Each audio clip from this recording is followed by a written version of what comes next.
주일 예배 가운데 함께 하신 모든 분들에게 하나님의 놀라운 은혜와 사랑이 여러분의 삶과 가정 가운데 충만히 임하시기를 간절히 축복합니다. 여러분, 제 얼굴이 너무 빨갛죠?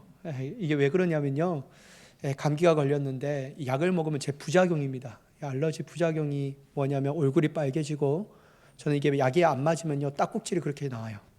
근데 오늘 아침에 약을 먹어서 걱정이 되더라고. 어저께 밤에 딱꼭질 때문에 한 3번 깼거든요. 이 약을 먹었는데 또 설교할 때 딱꼭질 하면 어떡하냐라는 걱정이었는데, 여러분 축하해 주십시오. 일부에 때 딱꼭질이 안 났어요. 하나님 참 신기해요. 하나님의 말씀을 전하는데 나지 않게 하시더라고요. 그래서 2부 때도 그러한 은혜가 있는 줄 믿습니다. 여러분, 18세기 영국 북대서양을 누비던 한 노예선이 있었습니다. 그 배의 선장 존 뉴턴은요, 악명 높은 사람이었어요. 욕설과 폭력, 방탕한 삶을 살았고, 사람을 돈처럼 사고 팔며 악마 같은 인간이라는 소리를 듣던 사람이었습니다. 그런데 어느 날 북대서양 한가운데서 그의 배가 역사적인 폭풍을 만났습니다. 하늘은 검게 닫히고 바다는 괴물처럼 배를 삼키려 했습니다. 선원들은 비명을 질렀고 바닷물은 배 안에 가득 밀려 들어왔던 것이었어요. 그 순간 평생 하나님을 조롱했던 뉴턴은요, 삶과 죽음의 경계에서 처음으로 외쳤다고 합니다. 주여, 저를 살려주세요. 저는 죄인입니다. 이 외침은요, 단순한 공포 때문이 아니었습니다. 평생 눌러두었던 죄의 고백이었습니다. 그는 그 자리에서 자신이 더럽혀온 인생 전체를 보게 되었습니다. 그리고 처음 하나님을 찾아갔습니다.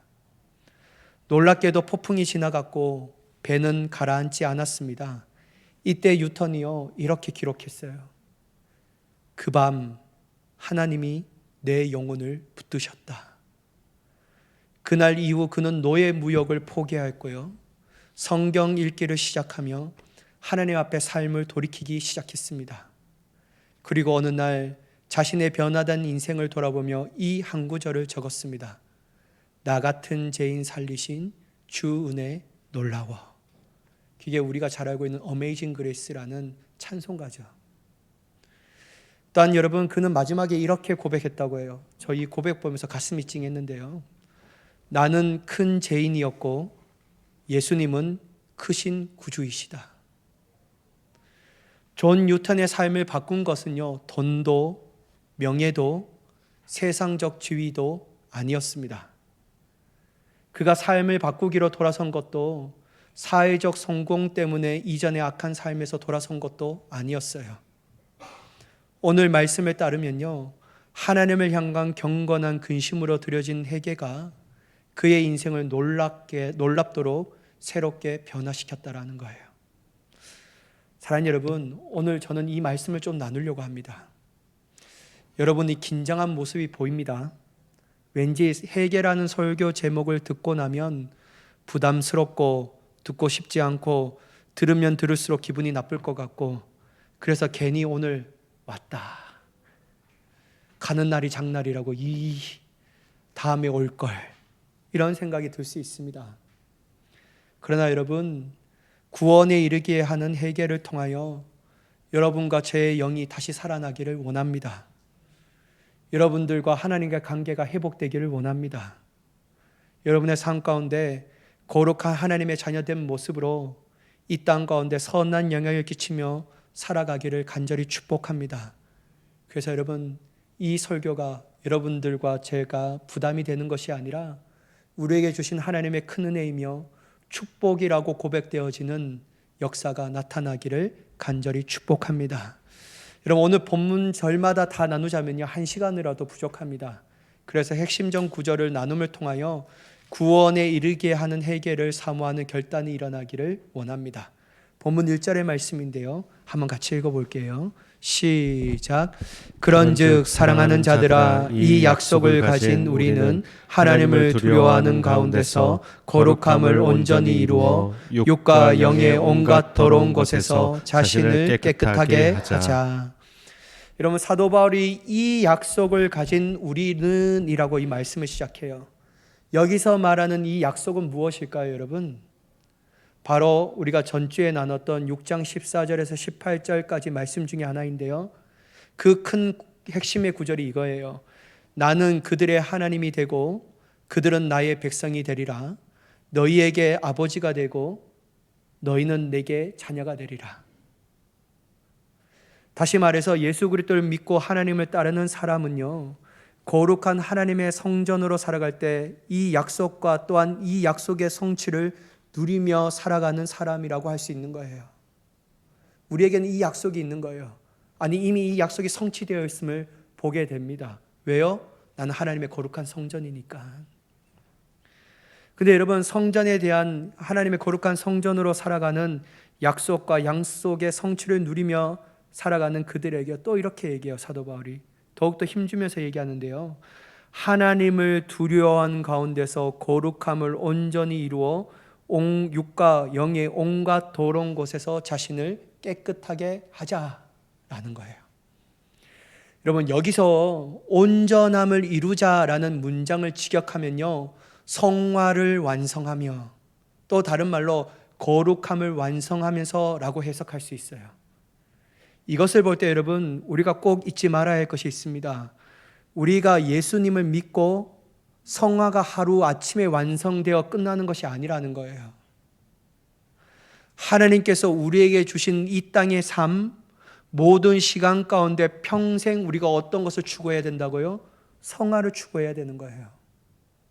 거룩한 삶을 추구하며 살아가야 되는 거예요. 이게 여러분, 성경이 우리에게 얘기하시는 말씀입니다.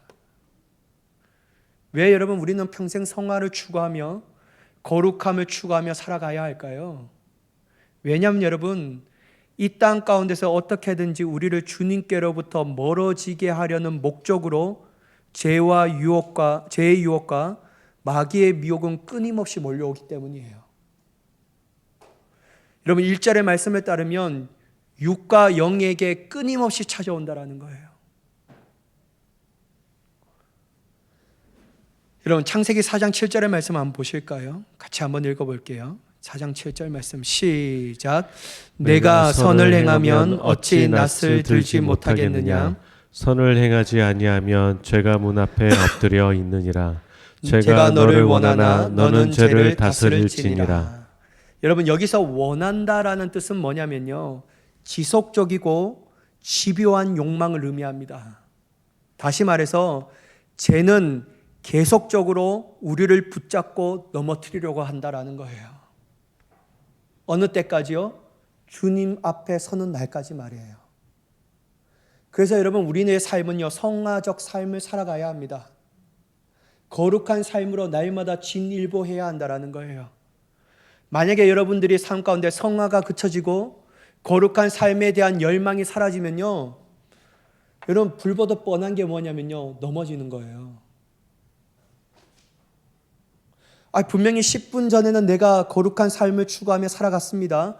그리고 거룩한 삶이 내 모습이 나타났어요. 근데 여러분, 10분 뒤에 내가 여전히 성화적 삶을 추구하며 거룩한 삶을 살아가는 자의 마음과 모습으로 나아가지 않는다면요, 그냥 넘어지는 거예요. 예외가 없어요. 예외가 없어요. 왜요? 죄는 아주 집요하거든요. 아주 끊임없이 우리를 잡으려고 붙잡아뜨리려고 한다라는 거예요. 여러분, 우리가 은혜를 받잖아요. 근데 여러분, 마귀도 아주 똑똑합니다. 우리의 연약한 고리가 무엇인지 알아요. 여러분들 자신들에 대한 연약한 고리 다 있으시잖아요. 마귀가 이것만 딱 치면 나는 충만한 은혜를 받았음에도 불구하고 금방 넘어진다. 여러분, 우리 다 이거 알잖아요. 마귀는요, 그러면 그럴수록 자꾸 집요하게 그 연약한 고리를 가지고 틈을 벌려서 우리를 지배하려고 합니다. 근데 여러분, 우리가 어떻게 성화적 삶을 추구하지 않을 수가 있겠어요? 여러분, 성화적 삶과 거룩한 삶을 살아가고 추구하는 사회의 모습이 뭐냐면요, 연약한 고리를 성령의 검으로 끊는 거예요. 계속. 그러니까 여러분, 멈춰지면 어떻게 될까요? 그 고리가 더욱더 분명해지며 마귀는 이때다 싶어서 갖고 가는 거죠. 그래서 여러분, 이런 삶을 안 사면요, 금방 넘어져요. 성령의 역사를 받았습니다. 그게 중요한 게 아니에요. 지금도 여러분 여전히 성화적 삶을 추구하며 나아가고 성령을 의지하며 나아가면 괜찮아요. 그런데 그 마음이 없다면요, 그냥 넘어진다니까요. 그 증거가 저예요, 저. 여러분, 저는 2달 동안 하나님의 은혜를 누렸습니다. 예수 그리스도의 생명의 복음, 십자가 그것만 붙들고 기도했습니다. 그러니까 말할 수 없는 기쁨이 있더라고요. 정말 존 웨슬리 목사님이 설교적 표현에 썼던 것처럼 마치 구름 위를 걷는 것처럼 늘 내 발걸음이 평안하며 행복하며 내 마음의 심한 파도와 폭풍이 잠잠해짐을 느끼게 되었다. 여러분, 저는 2달 동안 그런 일들을 경험했어요. 근데요, 순식간에 넘어집니다. 그러니까 여러분, 안심하면 안 돼요. 안심하면.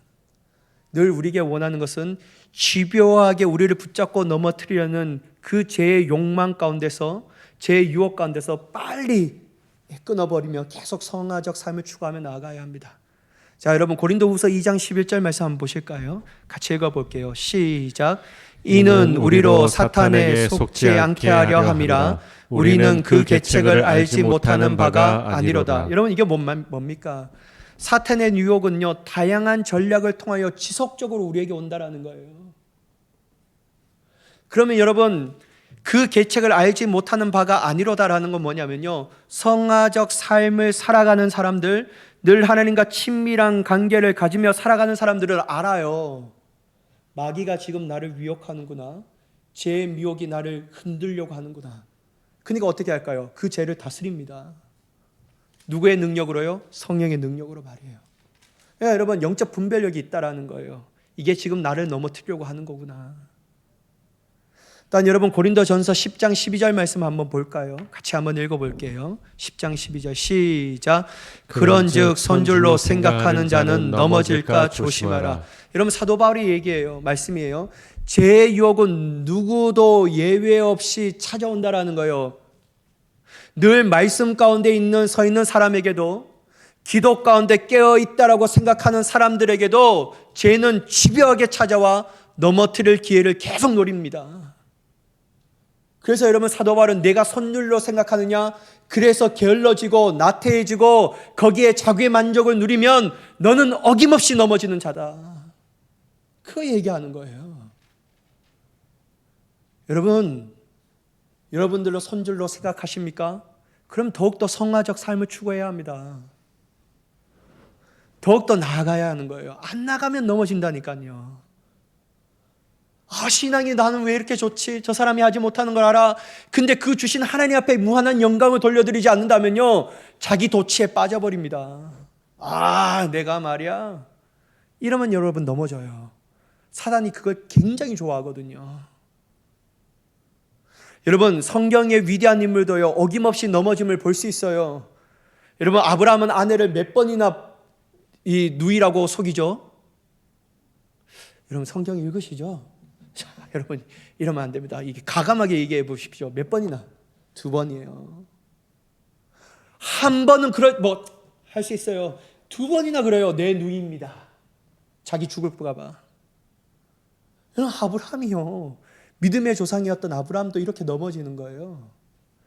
또한 여러분, 우리아의 아내 밧세바를 간음하고 이러한 범죄를 덮기 위해 충실한 신하였던 우리아를 일부러 전쟁터에서 죽인 사람이 누구였죠? 다윗이었어요. 여러분, 세상은 얼마나 나쁜 놈입니까? 이러면 안 되잖아요, 여러분. 근데 여러분, 다윗에 대하여 성경은 뭐라고 하죠? 하나님의 마음에 합한 자로다. 근데 여러분, 넘어져요. 여러분, 또한 예수님을 3번이나 모른다고 부인했던 사람이 누구였죠? 베드로예요. 예수님의 수제자라고 불렸던 베드로였다니까요. 주님, 당신이 죽는 그 자리까지 내가 나아가겠습니다. 모두가 주님을 버릴지언정 나는 버리지 않겠습니다. 호언장담했던 베드로도 어떻게 해요? 넘어져요. 실제로 넘어지는 거예요, 여러분. 여러분, 아브람도 넘어지고 다윗도 넘어지고 베드로도 넘어지면요, 우리는 어떻겠어요? 우리는 더 넘어집니다. 실제로 넘어진다라는 거예요. 이럴 때 우리가 다시 주님 앞에 나아갈 수 있게 하는 것, 다시 성화의 길로, 거룩한 길로 다시 일어나 갈 수 있게 하는 방법은, 그 문을 열 수 있는 것은 뭔지 아세요? 회개예요, 회개. 그 문을 여는 게 회개라니까요. 그 회개를 통하여 문을 열어 예수 그리스도의 보혈의 공로로 우리는 제 삶을 다시 얻게 되고 영혼의 회복을 받을 수 있게 되는 줄 믿습니다. 그러니까 여러분, 성화적 삶을 살아가는 자의 필수 조건이 뭐냐면요, 회개와 믿음이에요. 그거 없이는 안 돼요, 성화는요. 여러분, 예수님도 누가복음 24장 47절에 이렇게 말씀하십니다. 같이 한번 읽어볼게요. 시작. 또 그의 이름으로 제사함을 받게 하는 회개가 예루살렘에서 시작하여 모든 족속에게 전파될 것이 기록되었으니. 여러분, 제사함을 받게 하는 뭐가요? 회개는요, 제사함을 받게 하는 문을 여는 것이라니까요. 근데 여러분, 회개하지 않고 어떻게 되겠냐라는 거예요. 예수님께서는 회개가 제사함의 필수 조건임을 분명하게 말씀하셔요. 여러분, 사도행전 3장 19절 말씀도 한번 같이 읽어보겠습니다. 같이 읽겠습니다. 시작. 그러므로 너희가 회개하고 돌이켜 너희 죄 없이 함을 받으라. 이같이 하면 새롭게 되는 날이 주 앞으로부터 이를 것이요. 여러분, 회개하고 돌이키지 않는다면 예수 그리스도의 보혈로 주어지는 제사함을 받는 은혜를 경험할 수 있다고요? 없다니까요. 문을 열지 못하는데 어떻게 경험해요? 문을 열어야 되는데요. 사랑하는 여러분, 제가 이번에도 필그림 하우스를 갔잖아요. 근데 좀 안타까운 게 뭐냐면 비가 많이 왔어요. 그래서 거기서 뭐 후배도 만나고 막 그랬는데 막 하다가요, 제가 늘 가면 꼭 걷는 코스가 있어요. 그게 뭐냐면 필그림에서 조금 나오면요, 철로 역전의 코스가 쫙 있어요. 이렇게 돌아가면서 철로 역전 세미나 하는 사람들은 인도자가 가서 코스마다 설명해 줍니다. 근데 저는 그 신청을 안 했잖아요. 근데 저는 그냥 한번 또 보러 가자 해서 갔는데요, 제 앞에 이 코스가 돌고 있더라고요. 그래서 저도 막 듣고 싶어서요. 근데 저는 좀 이렇게 부끄러움쟁이거든요. 그래서 어떻게 했냐면요, 한 코스 뒤에서 멀리서 들었어요. 뭐라고 얘기하나 들었어요. 사랑하는 여러분, 제가요 거기 가서 또 다른 은혜가 있었는데 그게 뭐냐면요, 여러분 철로역전을 읽어보시면 어떤 두 사람이요 담을 넘어 구원의 길로 들어갑니다. 담을 넘어요. 처음부터 문으로 들어와야 되는데 담을 넘어 들어온다라는 사람이 있었어요. 이 두 사람, 제가 정확한 이름은 기억나지 않는데, 그럼 여러분, 이 두 사람요 도중에 드랍합니다. 도둑신앙이에요. 회개의 문을 열지 않고 들어가는 사람은요 도둑신앙이에요. 올바른 길을 가지 못하는 거예요. 왜요? 회개는요 철저하게 내 자신의 절망을 느끼고 예수 그리스도의 온전하신 은혜를 바라보기 때문이에요. 나로 하여금 아무것도 할 수 없지만 주님이 내 안에 역사하시면 주님이 반드시 내 안에서 구원의 역사를 일으키신다.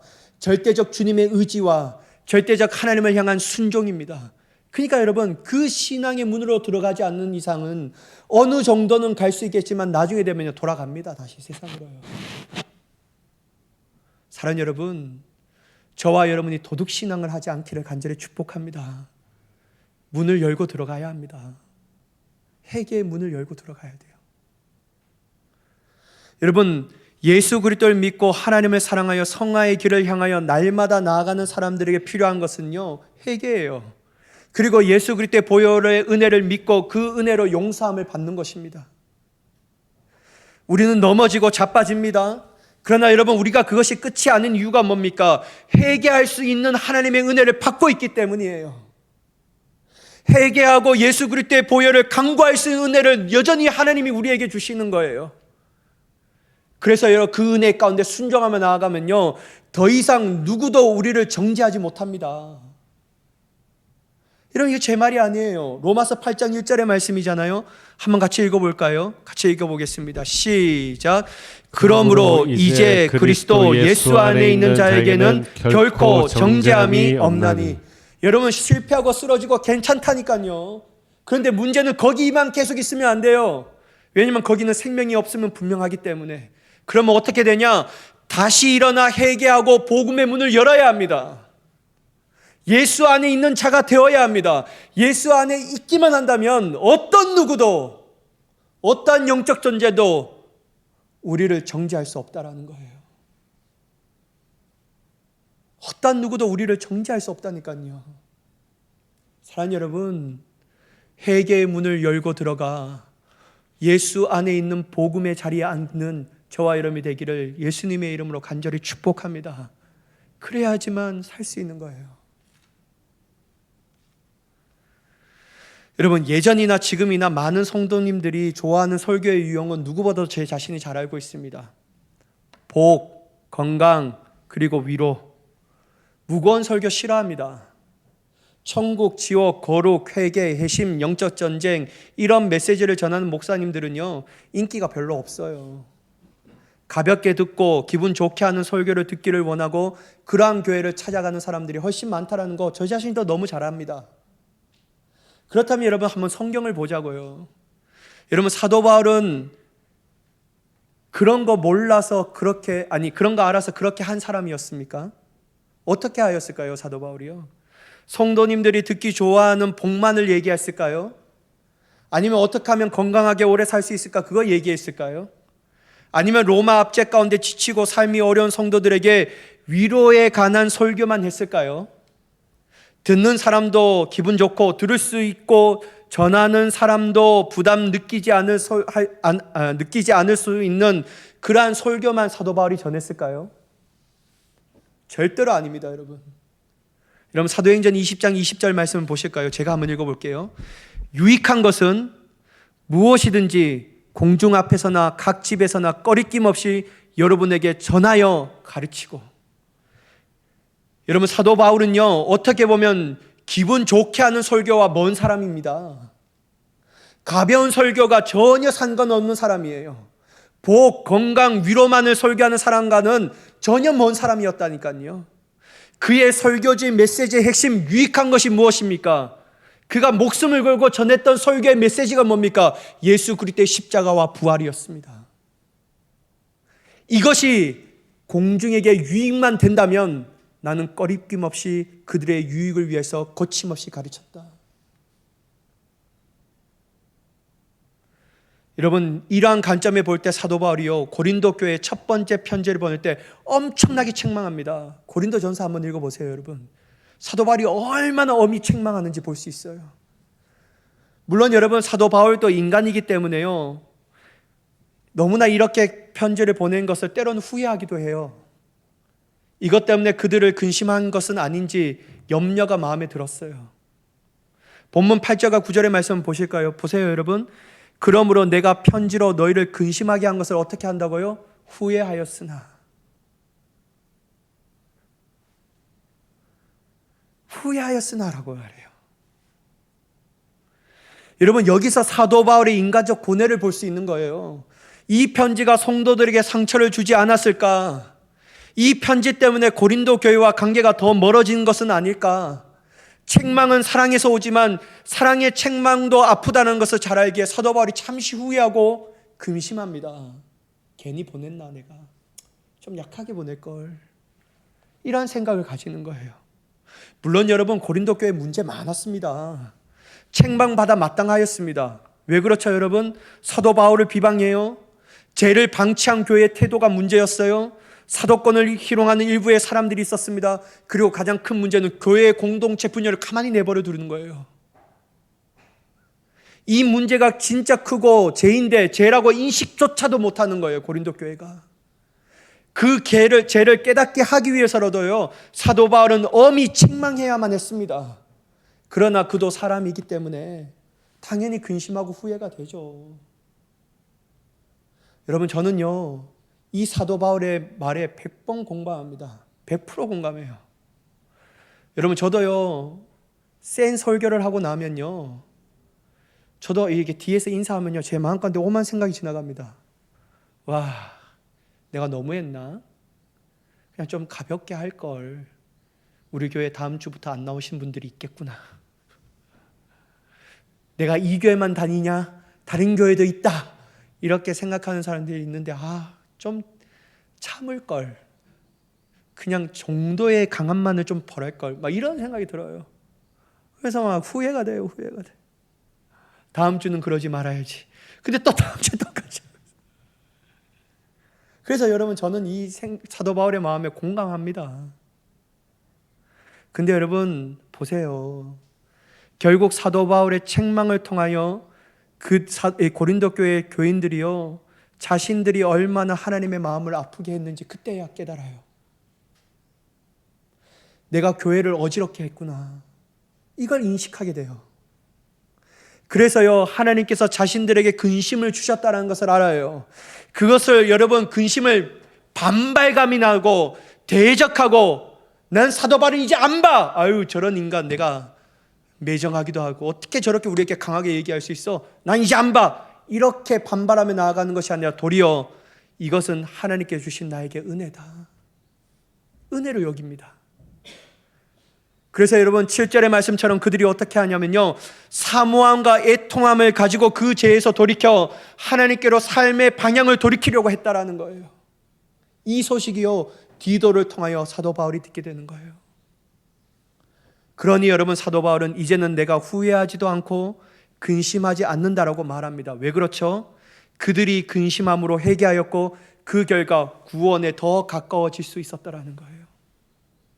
사랑하는 여러분, 오늘 여러분들의 귓가에 들리는 이 말씀이 때로는 우리의 마음을 불편하게도 합니다. 근심하게 만들 수도 있습니다. 기분 좋지 않을 수도 있어요. 그것은 하나님께서 나를 참된 회개로 이끄시며 구원에 이르게 하시는 회개임을 여기고, 여러분 반발하지 마시고 불편함으로 끝나는 나의 반응이 아니라 은혜로 여길 수 있는 저와 여러분이 되기를 간절히 축복합니다. 은혜예요, 은혜. 그거 은혜입니다. 은혜로 반응하면요, 놀라운 일들이 일어나요. 여러분, 참된 회개는요, 죄송합니다, 미안합니다라고 끝나지 않아요. 왜 그렇죠, 여러분? 참된 회개는 나의 역사가 아니라 누구의 역사입니까? 하나님의 역사예요. 하나님의 은혜이기 때문에요, 자신에 대한 감정적 슬픔이 아니라 자신이 하나님을 슬프게 하였다는 것을 절절하게 깨달아요. 그래서 말로만 아닌 자신의 삶의 태도와 생각과 의지를 돌이킵니다. 누구에게로요? 하나님께로 말이에요.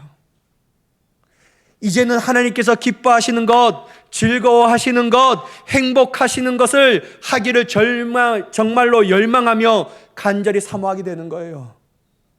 내가 회개했던 것도 후회하지 않아요. 다시 예전으로 돌아가지 않습니다. 결단을 넘어 순종으로 그 길을 걸어가게 되는 줄 믿으시기 바랍니다. 이런 마태복음 3장 8절의 말씀을 한번 같이 읽어볼까요? 같이 읽겠습니다. 시작. 그러므로 회개에 합당한 열매를 맺고. 여러분, 세례 요한이요, 바리새인과 사두개인에게 외친 강력한 메시지입니다. 회개는 말과 감정이 아니라 열매로 증명되어야 한다라는 거예요. 여러분, 사도행전 26장 20절 말씀인데요, 또 한번 같이 읽어볼게요. 같이 읽겠습니다. 시작. 먼저 다메섹과 예루살렘에 있는 사람과 유다 온 땅과 이방인에까지 회개하고 하나님께로 돌아와서 회개에 합당한 일을 하라 전함으로. 여러분, 사도 바울은 진정한 회개, 참된 회개는 하나님께 돌아간만을 의미하지 않습니다. 행동의 변화로 이어진다고 분명하게 얘기합니다. 이걸 가르치라는 거예요. 근데 여러분, 한국교회는 회개를 이처럼 가르치지 않았습니다. 죄송합니다, 잘못했습니다, 주님, 나를 용서해 주세요, 이것만 가르쳤어요. 그러니까 여러분, 한국교회가 힘을 잃어버린 겁니다. 세상에 도리어 우리를 치료하려고 들리는 그런 치욕을 우리가 맞게 되는 거예요. 사랑하는 여러분, 분명히 보세요. 회개에 합당한 일을 하라고 전하여야 된다. 회개는요, 하나님께로 돌아간만을 의미하지 않고 행동의 변화로 이어진다고 얘기해요. 그래서 합당한 일은, 즉 삶으로 드러나는 열매가 반드시 맺혀진다는 것을 얘기합니다.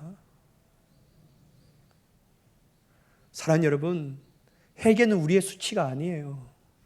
또한 기도할 때 넣어야 할 형식적인 기도의 문구도 아닙니다.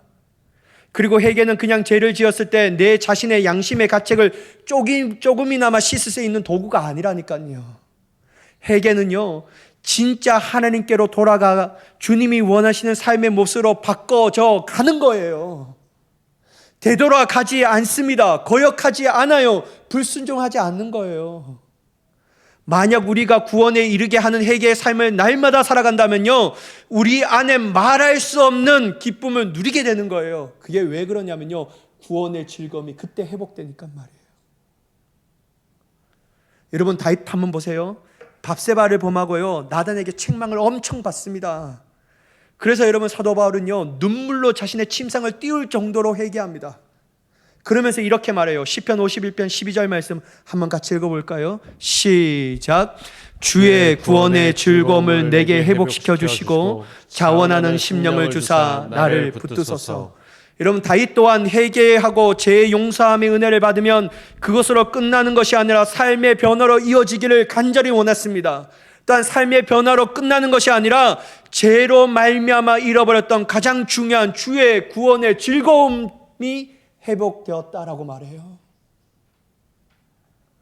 사랑하는 여러분, 시간이 많이 갔지만 여러분들에게 좀 묻고 싶습니다.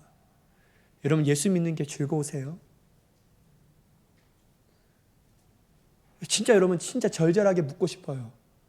여러분 예수 믿는 게 진짜 즐거우세요? 신앙생활 하는 게 즐거우세요? 에이, 왜 우리 엄마와 아빠는, 내 남편과 아내는 예수 믿어서 나를 이렇게 고달프게 만들었을까? 이런 생각 안 해보세요? 여러분 예배가 따분하게 느껴지지 않습니까? 기도하는 것도 지겹고 찬양 부르는 것도 지겹고 모든 게 지겹지 않아요. 왜 그렇죠 여러분? 우리는 단 하나입니다.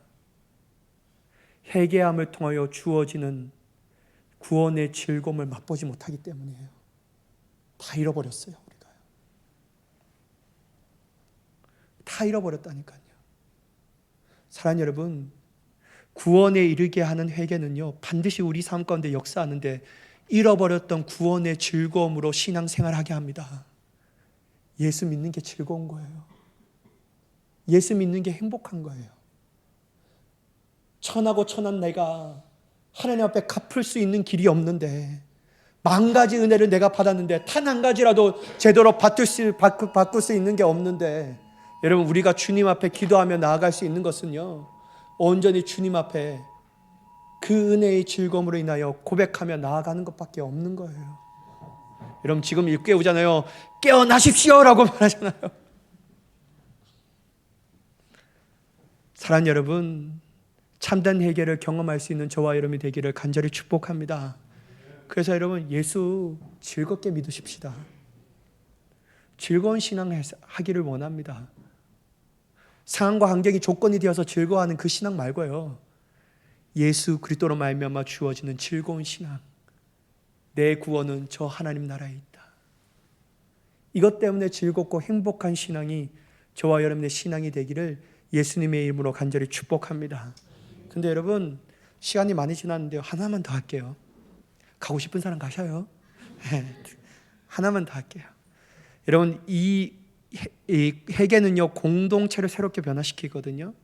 우리가 날마다 구원에 이르게 하는 회개를 경험한다면요, 우리의 삶이 달라지고 변화되고 구원의 즐거움과 기쁨으로 누리는 것을 끝나지 않아요. 개인의 유익으로 끝나는 게 아니에요. 여러분 본문 11절 말씀 보면, 그런즉 내가 너에게 쓴 것은 그 불의를 행한 자를 위한 것도 아니요 그 불의를 당한 자를 위한 것도 아니요 오직 우리를 위한 너희의 간절함이 하나님 앞에서 너희에게 나타나게 하려 함이로다. 여러분 사도 바울은 이 편지를 쓴 목적을 분명하게 말해요. 가해자만을 책망한 것도 아니요 피해자만을 위로한 것도 아니라 라고 말해요. 교회 전체가 하나님 앞에 진실한 모습으로 드러내게 하는 것이 그의 사도 바울의 편지의 목적이었다라는 거예요. 다시 말해서 개인의 회개는 개인의 변화에 머물지 않고 공동체 전체를 새롭게 한다라는 거예요. 공동체가 위대한 하나님의 은혜와 역사를 누리게 되는 거예요. 사랑하는 여러분, 저 사람만 잘하면 된다 이렇게 얘기하지 마세요. 하나님은 지금 내가 진정으로 회개하기를 원하다고 계십니다. 나만 회개하면요, 공동체가 변화돼요. 나만 회개하면요, 나의 가정이 달라집니다. 내가 회개하면요, 내 자녀의 삶이 바뀌어져요. 내가 회개하면요, 하나님이 주신 이 교회가 놀랍게 새롭게 변화되어 줄 믿습니다. 다른 사람이 안 변해서가 아니에요. 내가 안 변해서 그래요. 내가 안 변해서 그래요. 결국 여러분, 내가 문제예요. 내가 문제예요. 여러분 용서해 주세요. 제가 안 바뀌어서 여러분들이 힘든 겁니다. 너무 죄송합니다. 너무 미안합니다, 여러분. 기도하겠습니다. 내 삶 가운데 진짜 회개의 기쁨으로 내뿐만 아니라 우리 교회 공동체가 새롭게 변화될 수 있도록. 근데 여러분, 이게 실제적 사건이에요. 여러분, 평양 대붕 잘 아시죠? 여러분, 이거 부인할 수 없는 사건인데요, 1907년도에 일어났던 평양 대붕 사건을 통해서 알 수 있어요. 1907년 1월 달에 평양 장대현 교회에서 전도 집회 마지막 날이었습니다. 성도들은 기도하고 있었지만요, 어딘가에 뜨뜻미지근했어요. 그때요, 길선주 장로가 갑자기 자리에 일어섭니다. 그는 모든 사람 앞에서 떨리는 목소리로 말했습니다. 나는 아간과 같은 죄인입니다. 친구의 죽음 앞에서 나는 그의 가족의 재산을 탐했고 그 돈을 제 주머니에 넣었습니다. 순간 여러분, 성전이 얼어붙었어요. 한국 사람들에게 공개적으로 죄를 고백한다는 것은요, 체면과 자존심을 완전히 내려놓는 일이었기 때문입니다. 조용한 침묵 속에서 길선주 장로는 눈물을 흘리며 땀바닥에 엎드려 회개의 기도를 시작했습니다. 그가 일어날 때 그의 앞에 펼쳐진 광경이 정말 기가 막힌데요, 어떤 광경이냐면요, 교회 전체에 회개의 눈물이 부를 듯 일어나는 거예요. 그 역사를 감히 멈출 수 있는 사람이 없었습니다. 뒹굴어요, 소리 질러요, 눈물로 통해요. 그래서 여러분, 그 교회 공동체가 변화됩니다. 그리고 나아가서 평양이 변화돼요. 술집이 문을 닫아요. 기생들이 회개하고 돌이킵니다. 거룩한 거리가 되어버린 거예요. 사랑하는 여러분, 이처럼 한 사람의 참된 회개는 공동체를 변화시키며 새롭게 하게 되는 줄 믿습니다. 우리 자신이 먼저 구원에 이르는 회개를 사모함을 통하여 내 자신이 먼저 변화되어야 되고요, 그리고 나면 우리의 가정이 자유롭게 변화될 것입니다. 우리의 직장과 우리의 모든 기업들이 변화될 것입니다. 또한 우리 교회가 아름답게 변화되게 되는 줄 믿습니다. 여러분, 저와 여러분들이 이렇게 새롭게 변화된 데 쓰임받기를 예수님의 이름으로 간절히 축원합니다. 기도하겠습니다. 사랑의 하나님, 주님 앞에 나아갑니다.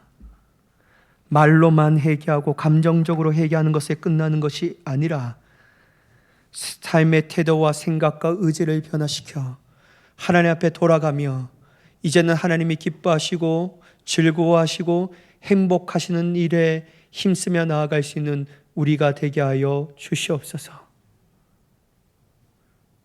회개에 합당한 열매를 나도 누리며 우리의 눈으로 볼 수 있는 귀한 역사가 나타나게 하여 주시옵소서. 그래야 내가 변화되는 것으로 끝나는 것이 아니라 우리의 가정과 우리의 자녀들이 변화되고 우리의 직장이 변화되고 우리의 기업이 변화되고 우리의 교회 공동체가 놀랍게 새롭게 변화되는 은혜를 경험하게 하여 주시옵소서. 그렇게 역사하실 하나님을 간절히 기대하오며 예수님의 이름으로 기도드리옵나이다. 아멘.